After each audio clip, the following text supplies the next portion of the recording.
Wili sidhani kama njia yenye Doko ameichukua. Sidhani kama iko sawa. Sidhani kama kuna msanii mwenye ashaimba ati anauza shamba ndo aanze kuimba. Ai, huyo mimi sidhani. Mimi kitu labda naweza mwambia Doko. Wili. Unasema aje ba? Nasema njia yenye Doko amechukua si nzuri. Wakina Tika Shiromi, kina Golden Shine, hadi kina watu wengi ni maarufu na wajua, lakini hawajauza shamba ndio wakaingia kwa studio. Tutashine tu haina shida. Najua kale unapitia, unaona wewe niamini. Najua ni mimba hii mambo na mimba ndio inakusumbua, lakini wewe niamini. Si umeacha hao wote. Mimi nakutrust bro mazee. Mimi siwezi kupeana. Haupo huwezi niangusha man. Siwezi kabisa. Sasa mimi ni kuangusha wewe. Wewe bana tumetoka na wewe mbali. Kutoka na wewe mbali sasa hii mbona ni kuangusha? Chana wale bana. Wewe niamini mbali lakini Ladi bwana hii ni noma bana. Hii ni noma. Wewe niamini bro. Niamini bana siwezi kuangusha. Ni kama ni hapa. Cheza kiwewe.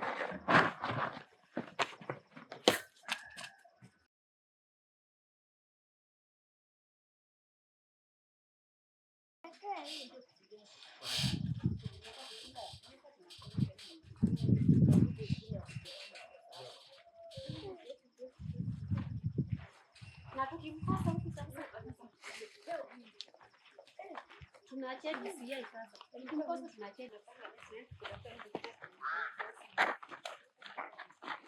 Niaje kijana? Poa sana. Naona uko na mtoto? Bana. Unajua kuleana.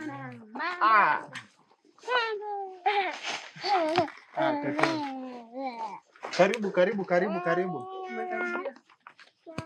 Salimia pia toto. Karibu huku kwetu. Habari ya huku? Mzuri sana labda huku. Hata sisi tuko wazima lakini hatuko wazima sana. Natafuta huyu rafiki yako. Huyu rafiki yako anaitwa Wili. Namtafuta sana. Tunamtafuta sisi kama familia. Tuko na uchungu mwingi sana. Wili rafiki yako ameweka huyu msichana yangu mimba. Wewe ni mtoto wa shule, wewe ni mtoto mdogo sana. Hata uone ako na uniform. Hata bado hajatoa. Ameweka huyo kijana ameweka msichana yangu mimba.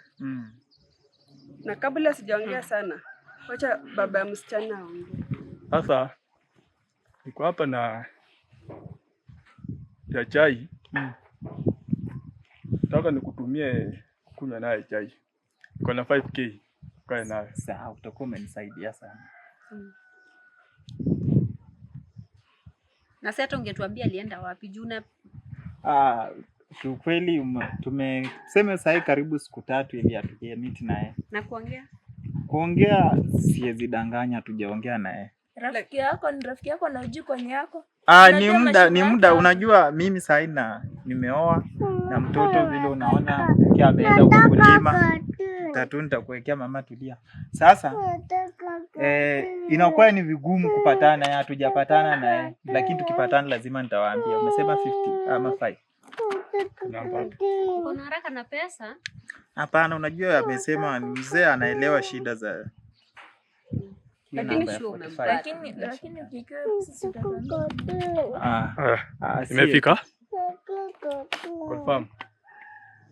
Magomeri. Yeah, Magomeri. Yeah. Sasa utusaidie kumlocate. Sawa, mimi nikimpata nitawaambia. Sawa. Ucheze chini, sio lazima pia ya juu. Unacheza chini unatafuta mmoja wewe. Mimi nitawapea hizo pesa. Ujue tunakutegemea. Sawa, haina shida. Wewe ndio rafiki yangu. Sawa. Okay. Ukumbuke ukimpata na kutumia 50k. Nikimpata? Ukimpata na kuwekea 50k. Wele! Kumbe alikuwa hapa. Wele! Hapa. Yani wewe wacha ujinga bwana. Wele kuja. Umesema 50k. Nilijua lazima ulijua penye yako. na nikakuuliza. Unakosa aje kujua na ni rafiki yako? Pesa wewe. Kuja hapa kijana. Kuja hapa. My guy. Kuja hapa. Kuja. Yoga nini kuja hapa? 50k. Ya ndugu yako akuja hapa. Ladi bwana. Simama hapa kwanza. Kuja hapa kijana. Teke tutakula nayo. We nini? 50k. Ndio hebu niwekee. Ladi. Hebu nani? Unaimba tu 50k na uko umesema juu penye yako. Kuna makosa umefanya hapo unajifanya hapo. Mlete na umbeleza. Tunapeleka yeye ndani. Leta simu. Kazi yako ni kupeana mimba na hii sura mbaya. Ladi. Kwani Ladi ndo jina langu bana. 50k. Oya. Niweke. Toto. Oya, acha nikuwekee hiyo. Nani tungekuwa tushapeleka hii mtu ndani. Twende tunapeleka ndani. Si mimi. Hiyo 50k. Utajulia mbele. Wewe enda tumalizie mbele wewe.